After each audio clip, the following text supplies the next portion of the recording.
Jus minuman dicampur pelbagai jenis dadah.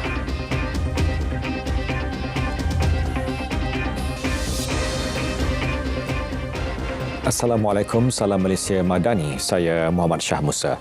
Satu rangka mayat ditemui di sebuah rumah terbiar di Batu 7, Tongkang Pecah, Batu Pahat, Johor. Ujian DNA akan dilakukan bagi mengenal pasti sama ada rangka itu milik seorang ibu tunggal, Mira Sharmila Samsusah, 32 tahun, yang hilang di Disember lalu.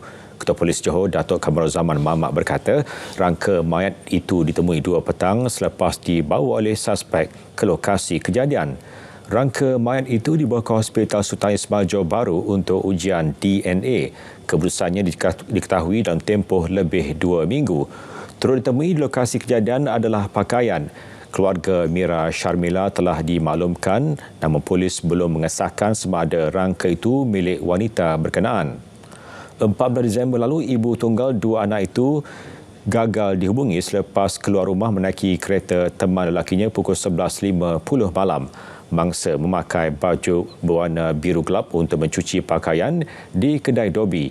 Wanita itu kemudiannya gagal dihubungi sehingga kini.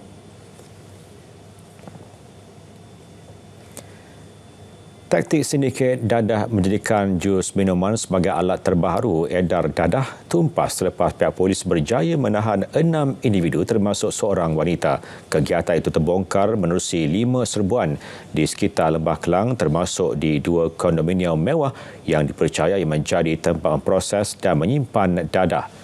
Pengarah Jabatan Siasatan Jenayah Narkotik JSJN Bukit Aman, Datuk Seri Muhammad Kamaruddin Makdin menyatakan kegiatan tersebut dikesan mula aktif sejak pertengahan tahun lalu. Modus operandinya mencampurkan lebih 5 jenis dadah dalam jus air minuman sebelum dijual dengan harga RM180 sehingga RM300 sebotol. Sindiket itu menyasarkan pusat hiburan sekitar Lembah Kelang dan pelanggan yang melakukan aktiviti parti persendirian.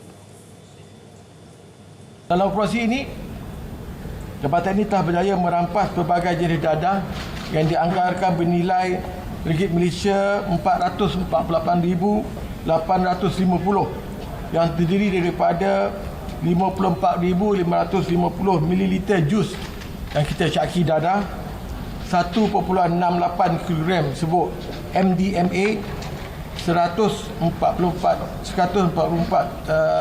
gram ketamin, 16 gram ganja, 5 kg serbuk ekstasi, 550 biji pil Arimin 5 dan 2,900 pil ekstasi. Kesemua suspek direman selama 7 hari bagi membantu siasatan.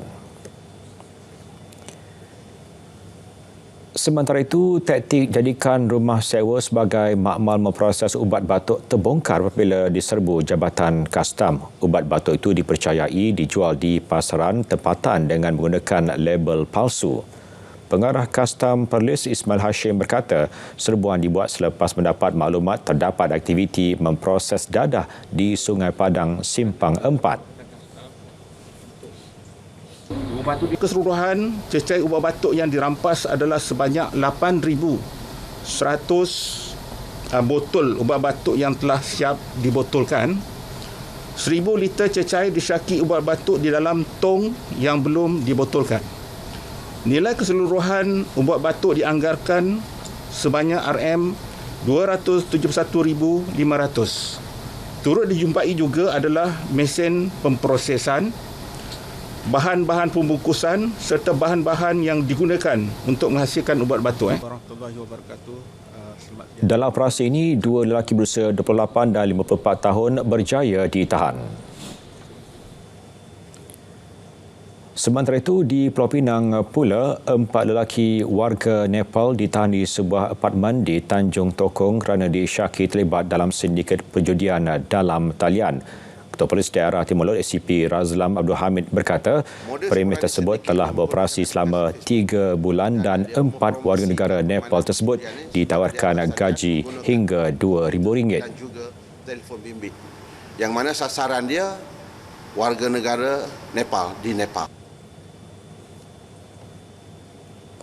Hasil serbuan, pihak polis merampas 3 unit komputer riba, 10 unit telefon bimbit, 1 unit modem dan barang lain yang disyaki digunakan untuk menjalankan aktiviti perjudian. Kesemua suspek direman selama 3 hari.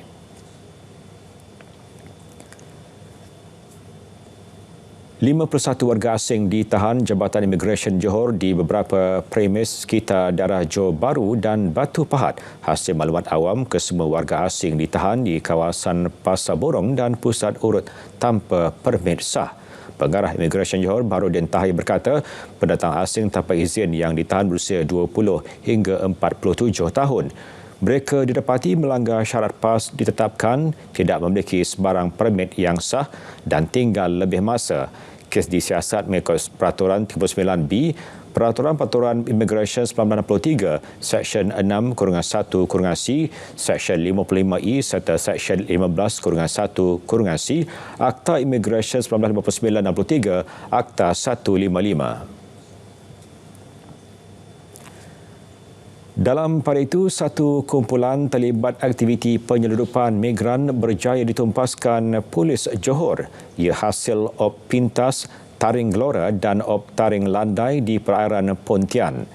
Ketua Polis di arah Pontian, Superintendent Muhammad Syafiq Tayyib memaklumkan 10 individu ditahan dalam operasi tersebut.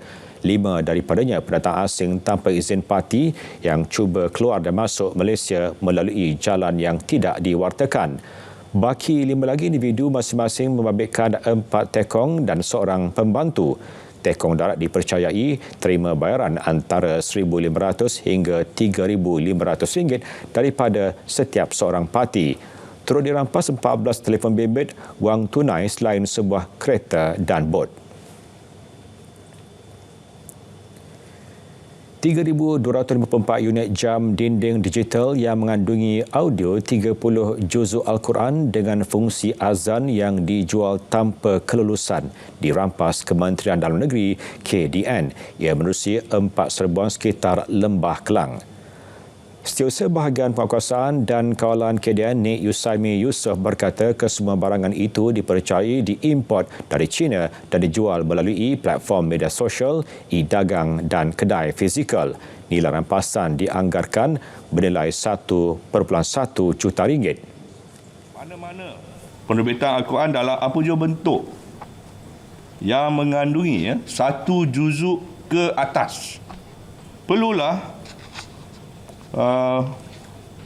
mendapat perakuan KDN, yang mana proses semakan pakar akan dibuat terlebih dahulu sebelum perakuan dikeluarkan, yang akan membolehkan Al-Quran tersebut dijual, diedar ataupun dimiliki ataupun diimport masuk ke dalam negara kita. Serbuan berjaya menahan 4 lelaki yang merupakan pemilik premis berumur lingkungan 30 hingga 40-an bagi membantu siasatan. Lebih RM600,000 nilai rampasan dan sitaan peralatan perikanan terlarang menerusi op khas dengan kerjasama Jabatan Perikanan DOF dan Agensi Penguasaan Maritim APMM. Selain kawasan daratan, operasi 5 hari sejak 15 Januari lepas turut memfokuskan perairan di negeri Kedah dan Perlis. Menerusi operasi itu, 22 kes dengan 14 kes daripadanya membabitkan kapal penangkapan ikan yang melanggar Akta Perikanan 1986 dan syarat lesen.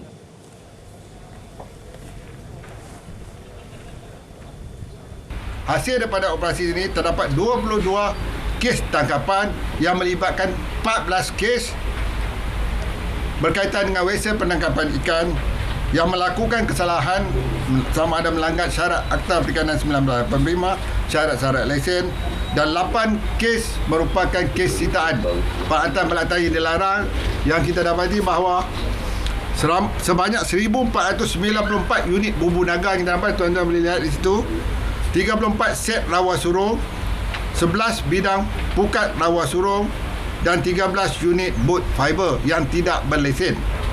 Operasi melibatkan 80 anggota DOF dan APMM, 13 aset laut dan darat yang turut dibantu anggota polis bagi aspek pergerakan dan keselamatan pasukan.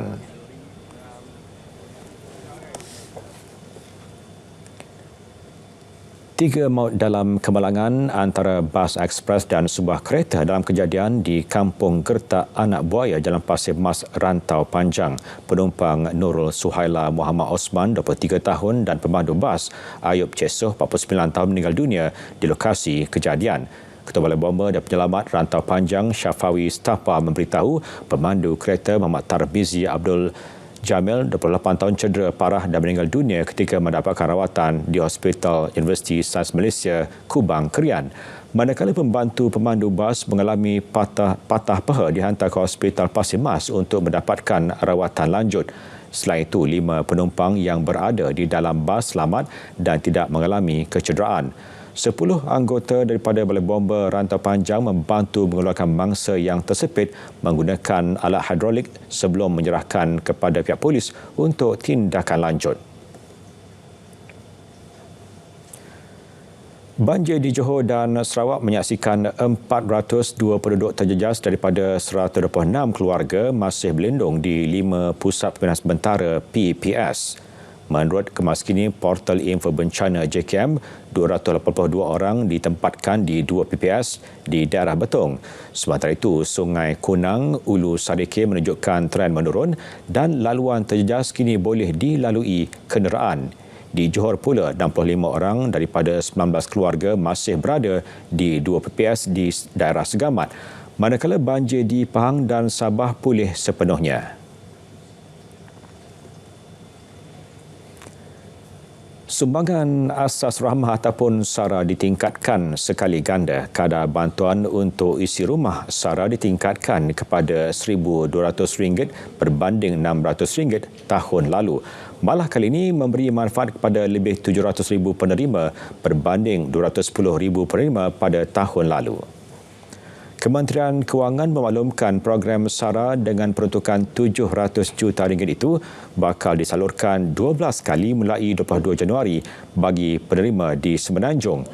Manakala bagi penerima dari Sabah, Sarawak dan wilayah Persekutuan Labuan akan menerimanya 2 kali iaitu pada 19 Februari dan 12 Ogos 2024. Kali ini penerima merangkumi golongan miskin dan miskin tegar berbanding tahun lalu yang hanya terhad kepada golongan miskin tegar. Bagi penerima di Semenanjung, bantuan disalurkan secara bulanan iaitu RM100 sebulan untuk isi rumah dan warga emas tiada pasangan serta RM50 sebulan untuk golongan bujang. Sementara bagi penerima di Sabah, Sarawak dan Labuan, bantuan disalurkan 2 kali setahun iaitu RM600 untuk isi rumah dan warga emas tiada pasangan dan RM300 untuk golongan bujang. Ia melalui pengkreditan 2 kali iaitu pada 19 Februari dan 12 Ogos ke akaun bank atau secara tunai di cawangan Bank Simpanan Nasional BSN seluruh negara. Untuk maklumat lanjut, boleh layari laman web seperti yang tertera.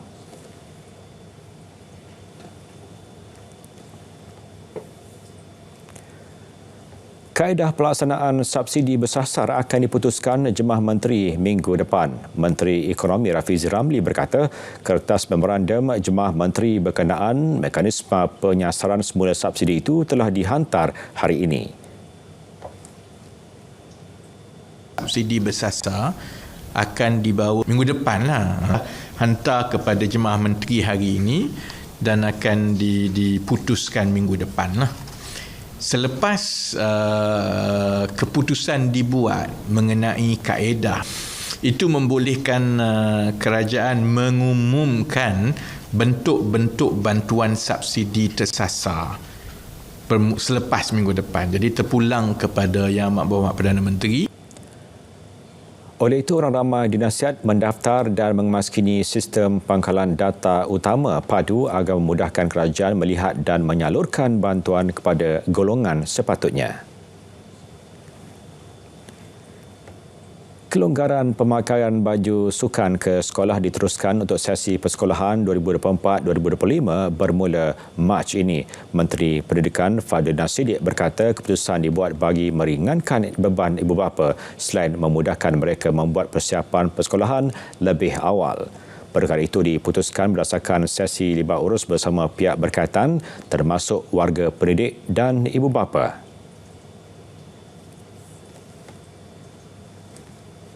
Dalam 5 hari itu, 2 hari pakaian seragam, 2 hari sukan dan 1 adalah untuk pakaian co-curriculum. Beliau menjelaskannya selepas Majlis Amanat Tahun Baru 2024 KPM di Putrajaya. Pihak sekolah diberi kebebasan untuk menetapkan hari bagi pakaian seragam sekolah, pakaian sukan dan pakaian co-curriculum. Pegawai dan anggota NATMA serta pasukan SMART akan dihantar jalani latihan di luar negara bagi memberi pendedahan berkaitan pengurusan bencana sekaligus dapat mengurangkan kebergantungan agensi terbabit terhadap jururunding atau pakar luar yang memerlukan kos tinggi. Timbalan Perdana Menteri Datuk Seri Dr. Ahmad Zahid Hamidi yang juga pengerusi Jabatan Kuasa Pengurusan Bencana Pusat berkata antara negara yang dikenal pasti ialah Jepun dan Amerika Syarikat. Ini adalah sebagai satu usaha yang dulunya kita mengambil pakar-pakar luar negara untuk diletakkan di jabatan kita ataupun membayar kos untuk jururunding dengan tinggi, tetapi lebih baik kita bersetuju dengan Perdana Menteri untuk menghantar pegawai kita ke luar negara bagi beberapa latihan. Beliau memaklumkannya selepas Majlis Amanat Tahun Baru bersama NATMA di Pulau Meranti. Penyerahan kuasa kawal selia bekalan elektrik negeri Sabah dan Sabah Electricity Sdn Bhd SESB kepada Kerajaan Negeri Sabah dilaksanakan secara berfasa. Keputusan itu adalah sebahagian daripada usaha Kerajaan Persekutuan untuk memartabatkan Perjanjian Malaysia 1963 MA63. Fasa pertama penyerahan kuasa kawal selia itu berkuat kuasa pada 3 Januari lalu, manakala fasa kedua penyerahan SESB dalam tempoh 7 tahun yang dijangka selesai pada 2030. Timbalan Perdana Menteri merangkap Menteri Peralihan Tenaga dan Daya Guna Awam Datuk Seri Fadilah Yusof mewakili Kerajaan Persekutuan secara simbolik menyerahkan kuasa berkenaan kepada Kerajaan Negeri Sabah. Dengan pelaksanaan pemindahan kuasa kawal selia ini, Kerajaan Negeri Sabah boleh melaksanakan perancangan dan pembangunan pembekalan elektrik di negeri Sabah dengan sendiri. Lembaga Tabung Haji TH mula mengeluarkan surat tawaran haji kepada 31,600 jemaah haji 2024 bermula hari ini. Pengarah urusan kumpulan dan Ketua Pegawai Eksekutif TH, Syed Hamadah Syed Osman berkata dijangkakan 40% daripadanya merupakan kumpulan B40, manakala 58% daripada kumpulan M40 dan selebihnya kumpulan T20. Bakal jemaah perlu mencukupkan bayaran haji dan lulus pemeriksaan kesihatan sebelum menjawab surat tawaran tersebut dalam tempoh 11 hari bekerja melalui aplikasi Tijari. Bakal jemaah juga boleh mengunjungi mana-mana cawangan tabung haji yang berdekatan untuk kes-kes tertentu. Beliau bercakap pada sidang media pengumuman surat tawaran dan bayaran haji 1445 Hijri 2024 Masihi di Menara TH. Wa ala alihi wa ashabihi ajma'in. Kes penipuan terhadap jemaah haji dan umrah Menteri di Jabatan Perdana Menteri Hal Ehwal Agama Datuk Dr. Muhammad Naim Mokhtar memandang serius isu yang melibatkan dan bertekad menanganinya dengan kerjasama tabung haji, pihak polis serta Kementerian Pelancongan Seni dan Budaya MOTAK. Mereka-mereka yang bakal haji dan umrah yang telah ditipu akan mendapat hak mereka itu semula, sama ada boleh menunaikan haji ataupun umrah ataupun duit mereka ini dipulangkan kepada mereka semula. Beliau temui pada Karnival Haji, Umrah dan Pelancongan Pengelola Jemaah Haji Karnival PJH bagi tahun 2024 di Hotel Movenpick, Sepang. Tiada sebarang maklum balas negatif diterima daripada pemain industri perdagangan berhubung kenaikan kos logistik susulan konflik Laut Merah. Menteri Pengangkutan Anthony Loke menyatakan situasi masih dianggap terkawal dan pihaknya akan terus memantau perkembangan terkini. Perbincangan dengan pemain industri akan dilakukan dari semasa ke semasa sebagai langkah mitigasi berhubung situasi tersebut. So far, we have not received any direct negative feedback from our exporter-importers. We are still monitoring the situation. I think as I think some of the industry players have mentioned in the press, it's manageable for the time being. We hope this is just for the short term. Beliau temui di Pelabuhan Kelang.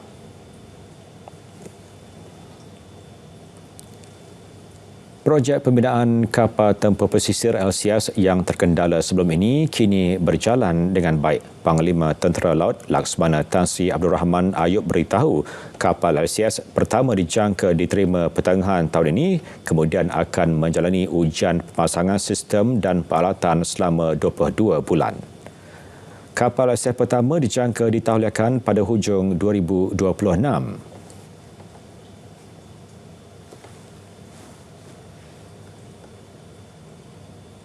Ya, itu kapal yang pertama lah. Dan kemudiannya apabila sekiranya program itu berjalan lancar, 8 bulan berikutnya kita akan menerima LCS yang kedua, 8 bulan berikutnya ketiga, keempat. Jadi kejayaan yang pertama ni amat kritikal dalam menentukan kesinambungan projek ini, ya, khususnya kapal kedua dan sehinggalah kelima. Beliau menyatakan selepas upacara penamaan dan pentauliahan Petrol Craft PC Seri Sabah dan Seri Sarawak di Jeti Tanjung Pengkalan TLDM, Tanjung Gelang, Kuantan.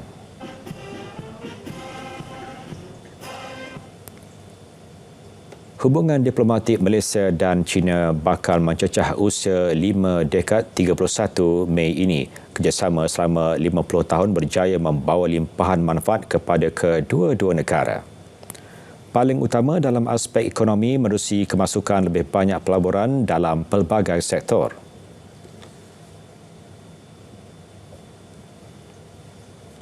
Saya fikir dalam masa yang panjang lagi mungkin kita boleh explore atau untuk melanjutkan itu kerjasama antara negara kita lah, sama dalam itu ekonomi dan itu pendidikan dan itu teknologi apa-apa saja.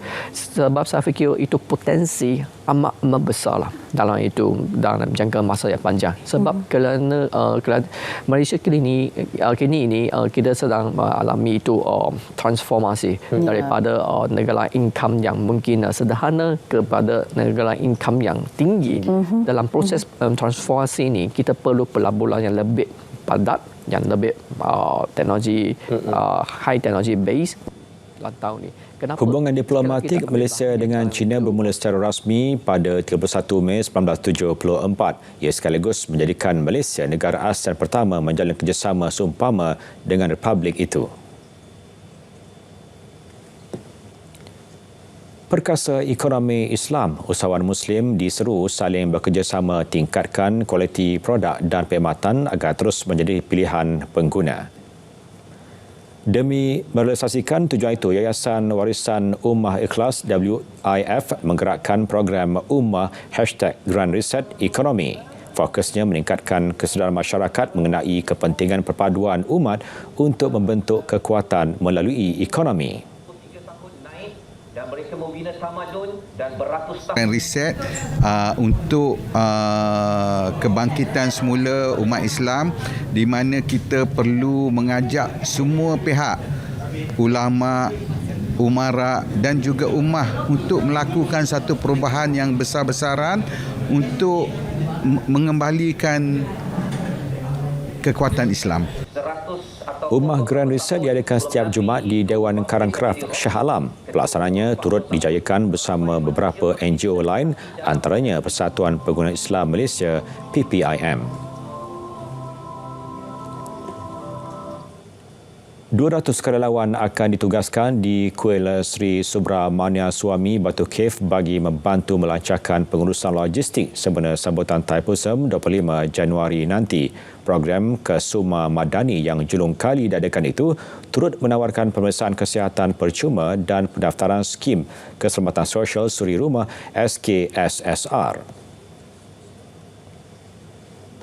Pertama kalinya menganjurkan satu ruang rehat percuma dan selesa yang akan diwujudkan di kemah utama Kesuma Madani, program Kesuma Madani. Dan kemah ini boleh memuatkan lebih kurang 500 orang. Dan selain itu, pengunjung juga boleh mendapatkan saringan kesihatan percuma dan mendaftar untuk skim keselamatan sosial suri rumah di bawah Perkeso.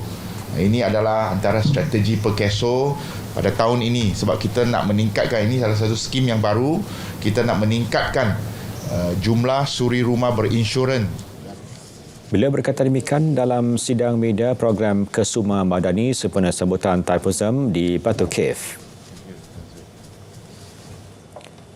Sempena perayaan Thaipusam pada 25 Januari depan, penganut agama Hindu diminta untuk tidak menggunakan bekas polystyrene atau diperbuat daripada plastik bagi memastikan tidak menyumbang kepada isu alam sekitar. Setiap plastik yang digunakan akan mengambil jangka masa sangat lama untuk dilupuskan. Persatuan Pengguna Pulau Pinang dengan kerjasama Malaysia Hindu Sanggam Negeri Pulau Pinang akan mengadakan satu kempen untuk penganut orang agama Hindu dan juga orang ramai yang datang ke Thaipusam. Jangan guna bahan plastik sebab plastik adalah satu bahan yang mengandungi kimia-kimia dan ia boleh ancaman kepada alam sekitar. Beliau mengadakan kempen bebas polistirena di hadapan SJKT Azad di Jalan Kebun Bunga, Georgetown. Tahun Melawat Perak 2024, hampir 4,000 keping voucher pelancongan ditawarkan Kerajaan Perak kepada para pelancong. Inisiatif khas itu menawarkan 3 jenis voucher bernilai RM150 untuk agensi pelancongan, RM70 bagi pengusaha hotel dan RM30 untuk pengusaha produk pelancongan. Menurut Esko Pelancongan, Industri Pelaburan dan Pembangunan Koridor Negeri Perak, Loh Ziyi, inisiatif voucher tersebut yang bermula 1 Februari depan hingga 31 Januari 2025 berdasarkan siapa cepat dia dapat. Kita buat secara peringkat permulaan dan kita akan tengok feedback macam mana dulu secara apabila di penghujung ini kita akan tengok apabila mereka-mereka yang claim voucher ini sama ada ia dapat membantu atau tidak, sama ada ia mempunyai orang kata penerimaan rakyat Malaysia untuk menebus atau menggunakan voucher ini. So of course kalau dia mendapat sambutan yang bagus, sambutan yang hebat, kita akan cuba untuk menjalankan the second phase or the third phase. Bila bercakap kepada pemberita pada Majlis Pelancaran Voucher Pelancongan #Promising Perak sempena TMP 2024 di Ipoh. Berita tengah malam berakhir di sini. Dari Sungai ke Segara, Palestin pasti merdeka. Assalamualaikum dan salam Malaysia Madani.